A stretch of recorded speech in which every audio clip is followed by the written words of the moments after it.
Hey everybody, looks like it started recording. Awesome. Hello.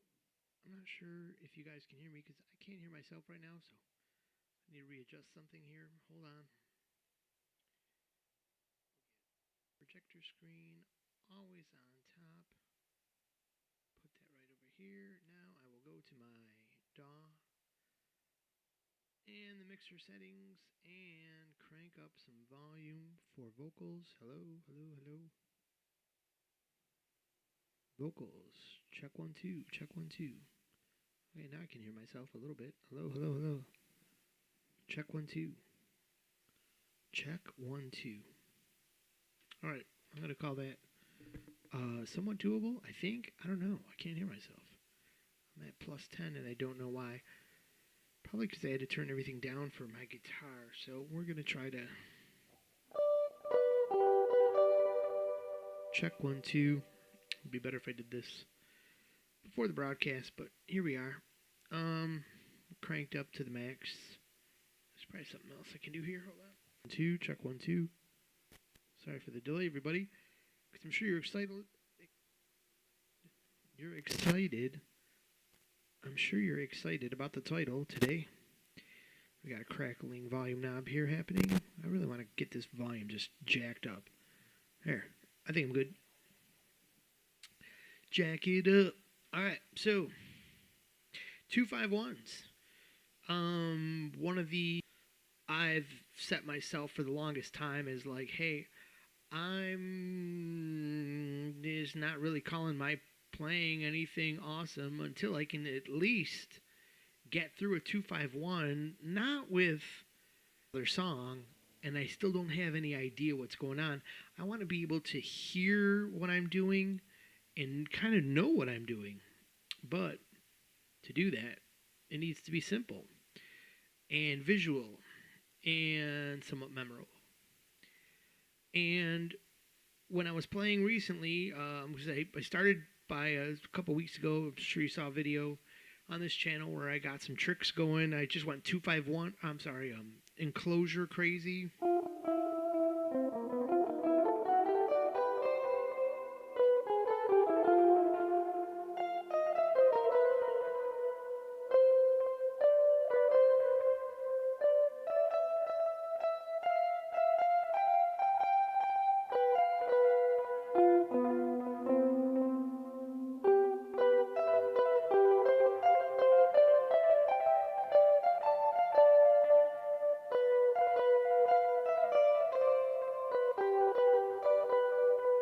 Right, so I don't know if you could hear kind of the changes through my lines, and pretty much, what do they say? I was this years old today. I was today years old when I discovered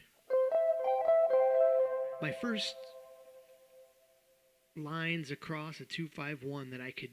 I'm like, oh, okay, I am finally hearing that I'm outlining the harmony, and I thought that was cool. So here's what I did. Here's what I discovered, and I'm getting a lot of mileage out of this technique where, like, say a trick like the enclosures was cool, but you can't get too much mileage out of it because you just can't just keep doing enclosures everywhere. I mean, you could. It's kind of cool, in a kind of weird way, but maybe you wouldn't. You want a kind of wide variety of tricks before you start really thinking you might impress somebody with your playing.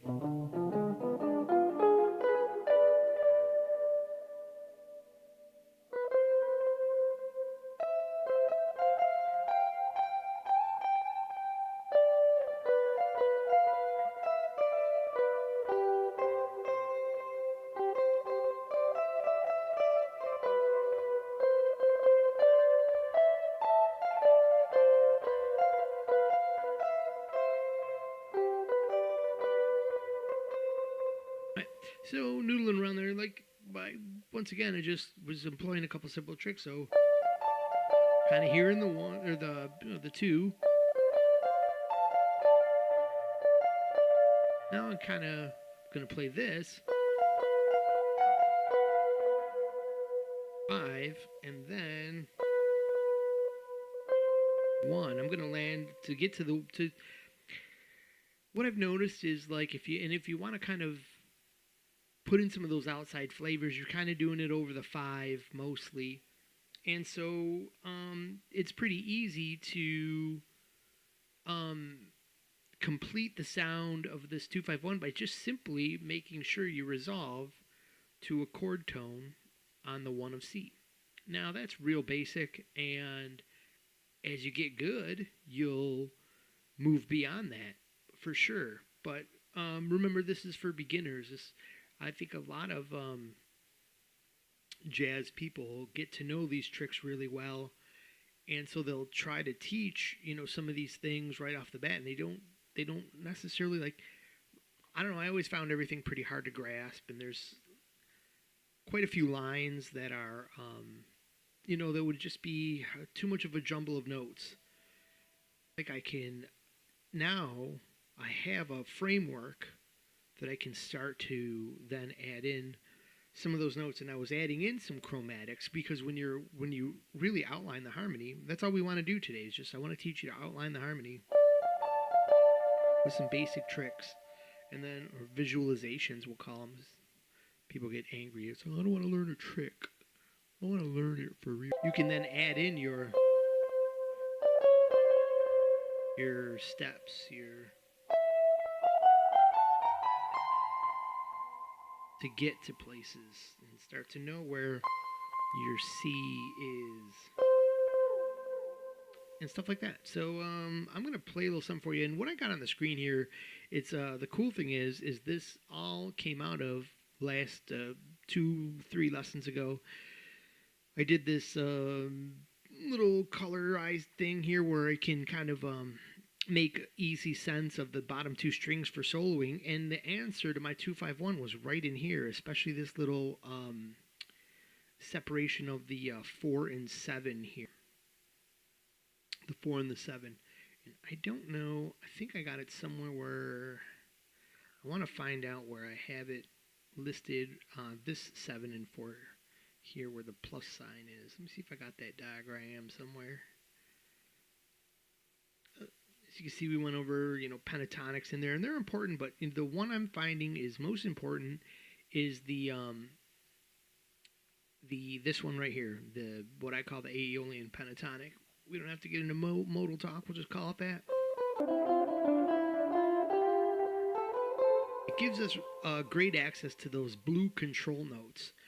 These notes work especially well during the 5 chord and may not be great landing tones on the other chords. Your mileage may vary, and you're welcome to challenge that. But what I found is that's a great way over the 5 chord to signify in your lines. Grab those notes. That's when you want to grab them, over the 5, and then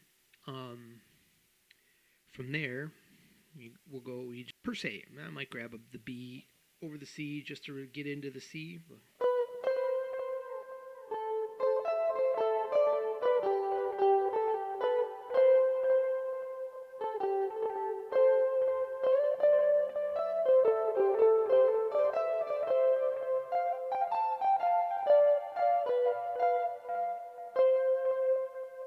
Messy there, but anyways, so what I also discovered is kind of these playable areas were the orange section and the purple section. We're making the great areas to jam. And also, I was on the subject of this the control note area here, this 4 and the 7. What I'm looking for is it also occurs here over the junction of the purple and or where the purple butts up against the red, orange.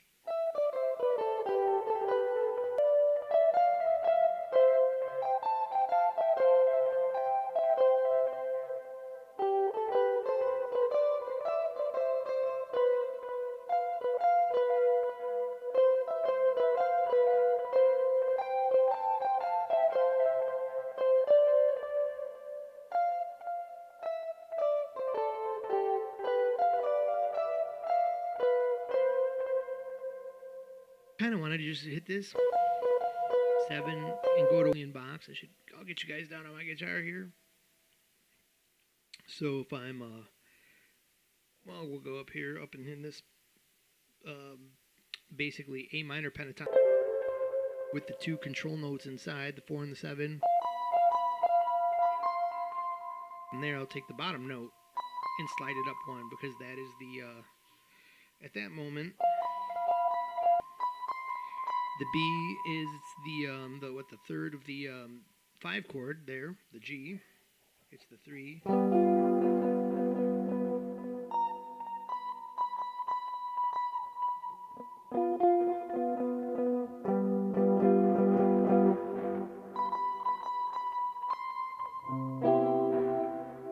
To the 1. And if I'm at the 4, what will I end up with there if I do that? I'll be in the 5, I'll be on the G.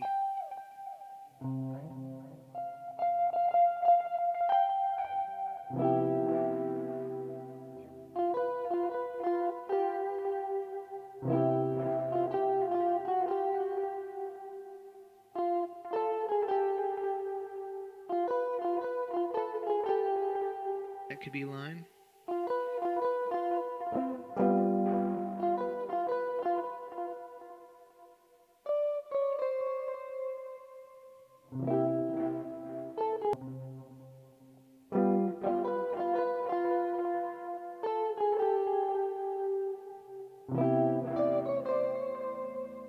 So let's hear it with a 2-5-1 and see what we got.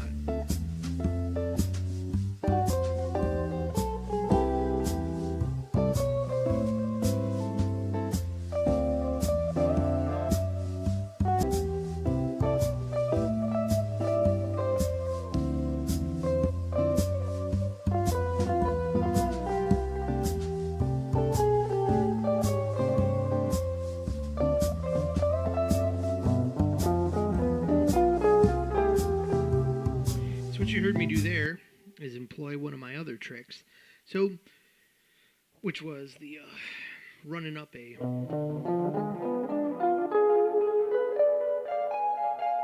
diminished arpeggio, I think that is.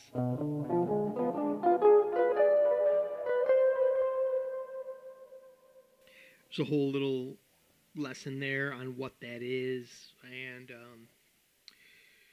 it just is a nice outside thing that really works with the over the G chord, because there is also a strong relationship in the scale between that diminished, the B diminished chord and the G, the 5 chord. It's almost like they're one and the same, because the easiest way to conceptualize that, if that sounds like, how do you know all that? Where's all that come from? How am I supposed to know that?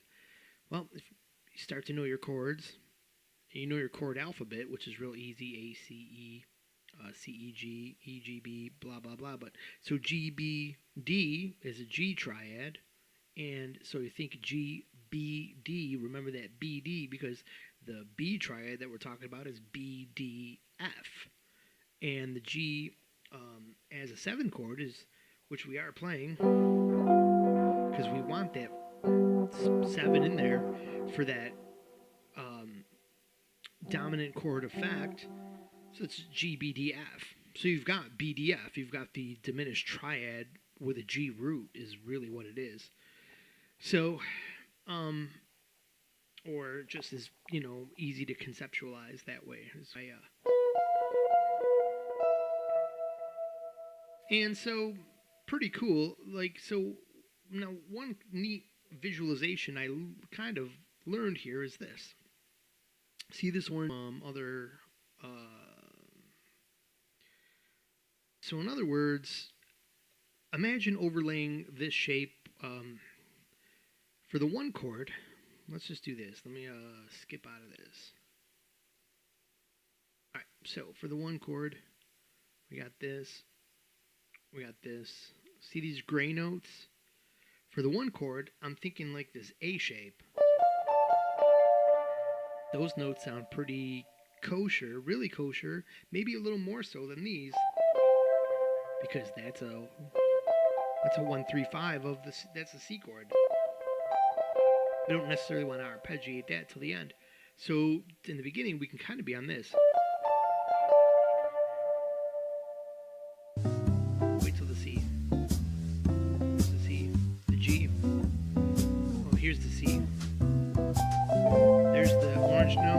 gray,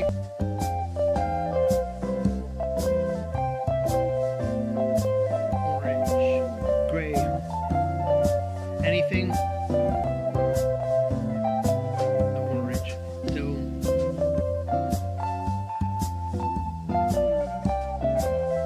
it sounded more on time there because I gray, gray, gray, and orange. Now I'm gonna, over the 5 chord, I'm gonna switch to those 2 blue notes, the control notes. See how that sounds. But first, I'll employ the gray, blue, orange.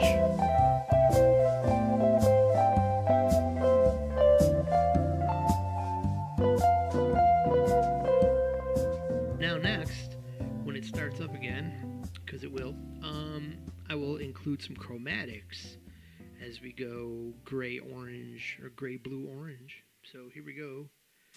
Starting with a gray, maybe a chromatic in there.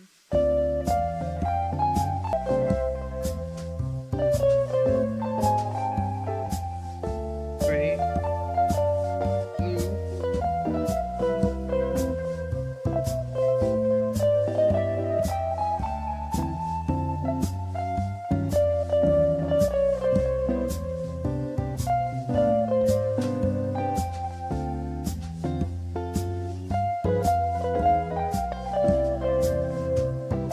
orange,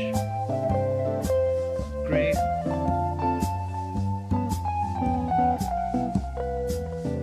a little late on the blue, gray, blue, up here,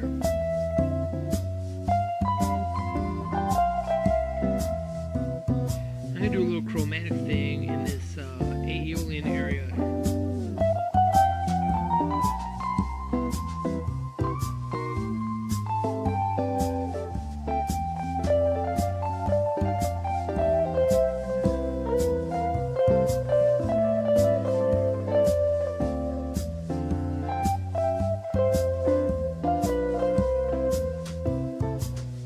Didn't get a ton of mileage, just keep on, and some of those it was loose, you know. Sometimes it wasn't always perfectly with the gray, then orange. Sometimes I did orange first.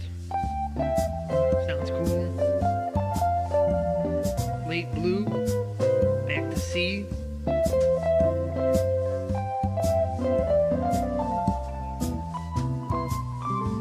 Tried to save it because I, at the end there, I had walked up to that gray 6, but we were really where I should have been in the orange zone by then, so all I needed to do though is just kind of, I felt like, well, I'm going in that direction, might as well, and that sounds kind of stale at that moment, so why don't I keep walking it, try to rescue it, and walked right into that 1 as it changed to C, so it kind of can start to see how you can loosely stay with the harmony and suddenly start seeing like, oh, okay, I can fix this. Here's this, here's this, here's this. Because you're having fun, it's musical. You found your way to very, very basically outline the harmony. That's really the first step. Instead of learning some, uber jazz lick, which is cool, but if you don't understand what's going on, how are you going to put your own personality other than trying to change up licks that are pretty cool because that's the way they work? There's, maybe you can, take some of those well-known licks and adjust them. And look, I'm still an actual right way to learn jazz, just the same way I learned rock. I learned David Gilmour solos to start with, and I learned Rush stuff just because that was the passionate music that I knew. I had that feeling like, hey, I can learn this. And then I went on to learn lots of other solos, rock solos. So then I felt like, hey, when it comes time to improvise and I know my scales, I can do something rockish because I know those.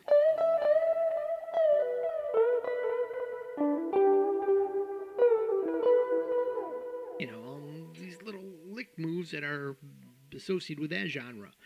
This genre has a lot of different things that don't occur in rock because that's why it's jazz. unless you're Steely Dan. Right? So there, even Walter Becker, Larry Carlton, and all them fine chaps on guitar. So there's the third. Now there's the one. That really sounds like a good resolve. But if you're getting bored with always resolving to the one, then you resolve to the 3.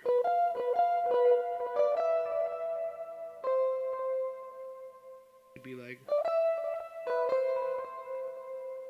And then you'll put in once in a while. Once you get some, you can keep getting mileage out of that. You can throw in your over the 5 chord, your learn how to resolve it. That's got a geometry to it. The resolve here, there's only 2 notes to resolve to, and they're found in here, and they alternate per string. So it's one or the other. It's pretty slick there. So if I'm here on the B, of course I'm gonna resolve to that C. Is gonna sound like the right note. That's not gonna sound like the right note to resolve to. But on the second one up, where we play that same minor third interval, but we're moving a half step up because we're following that tritone row. So I go. It's going to be the 2 that's towards the body of the guitar. And back, and then the forward one, and then the right on the C there. So you can do enclosures.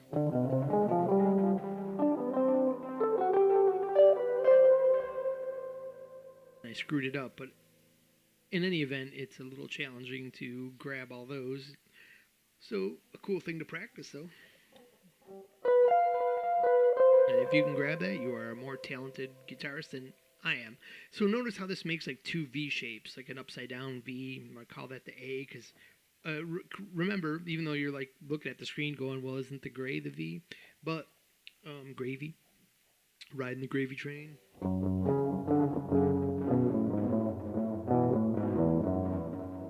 Ozzy jazz. So anyways, I'm looking up, so that looks like an A to me. And get into the V. Just like that V crest on a cool old Chevy from this era, or the V crest on my Dan Electro chorus pedal, vintage looking chorus, right? That cool crest, V crest. Alright, so then now, out on there, but you can imagine, I can go like this.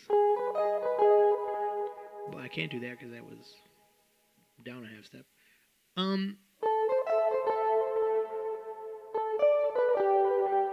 Or you can fool around with, that's really the C arpeggio in the purple.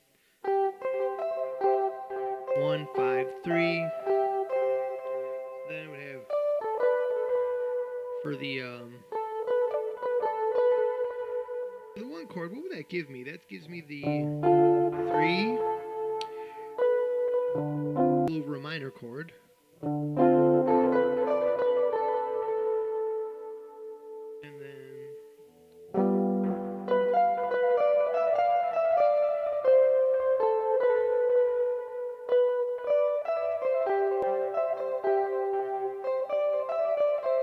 if you're like, hey, that, that other note sounds kind of good in there when you're over the 1, and it does. It's the 2 or the 9, so that's going to sound kosher.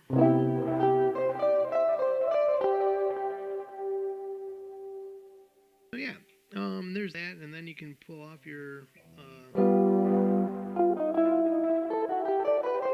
couple of fast enclosures, and I could also do something like, while the 5 chord is up, I can do my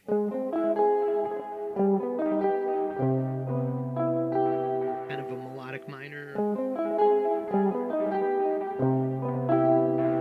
something with one of those 2 chords.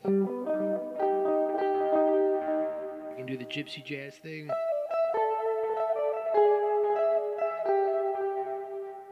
I can do chordals. Right, for I got some distortion I'm picking up in my ear. I tried to eliminate that. I fuddled with my controls for a half hour before I started the video. thought I got rid of it, but apparently I didn't. So anyways, knock some of that volume back.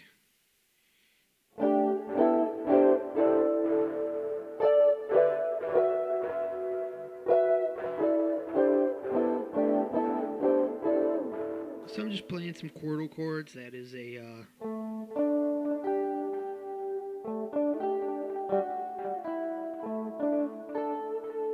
Star Trek chord. The Final Frontier. So that's just like straight up and down, but you add in at the bottom there, you sharpen that 5. If you were thinking like major, minor.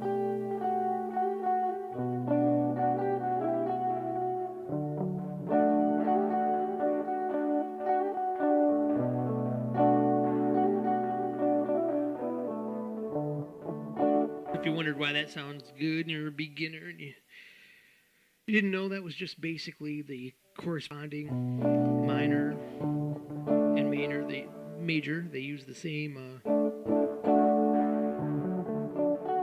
It's a 1-3-5 chord, and it's the 7, the 3, flat 3, and the 5 of the minor chord.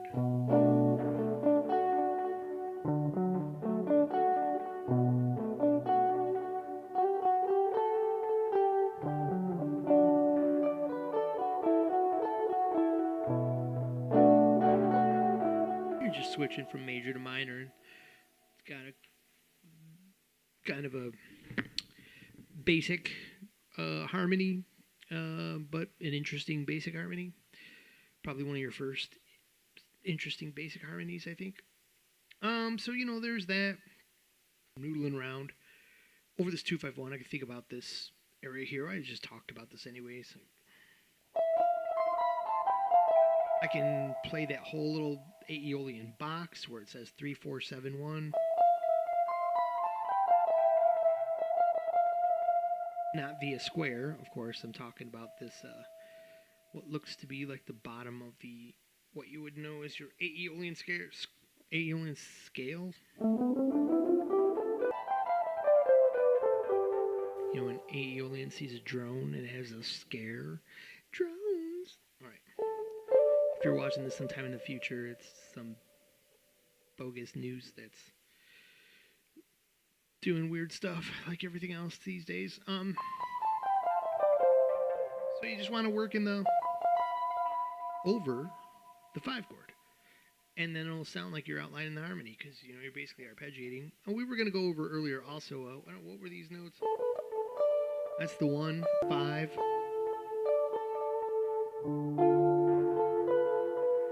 That's a 6, so I called it a 4 earlier. That's a 6. Wanted a 4 be here. Still sounds cool.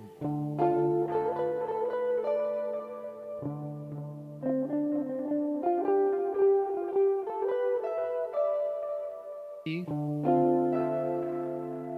Now that's all right, but that's the 2. It's got a little sound to it, I guess.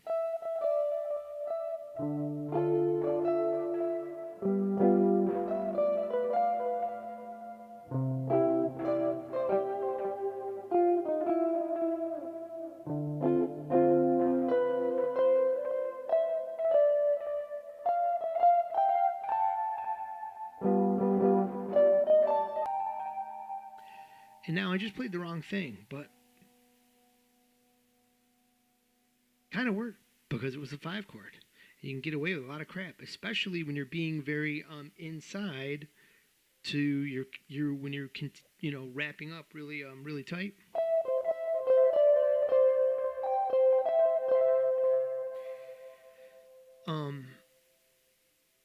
I like to think of it like where if I go do something, if I make a mistake on the 5, or if I just end up really outside doing something on the 5, I like to have that, that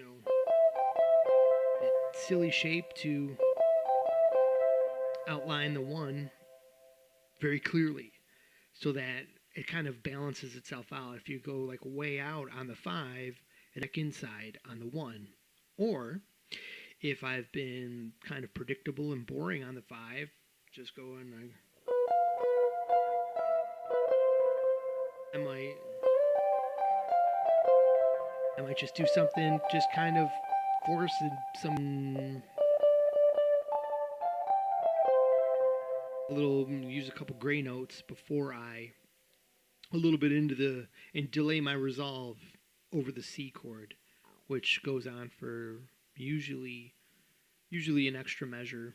Usually get 2 measures of the C. I use one of the D, one for the G,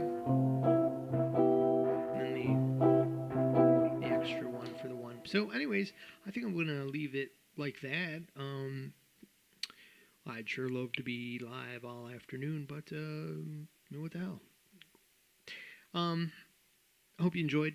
Let me know in the comments what you think about these live broadcasts. If there's anything good, if the sound is good, if I definitely need to hear from people in the comments. Definitely something you should do. And of course, check out links if they're included, or watch my other videos where down in the description box you'll see the links for doing cool things like trying to support the channel with a tip. That would be very needed, like everybody else, of course. And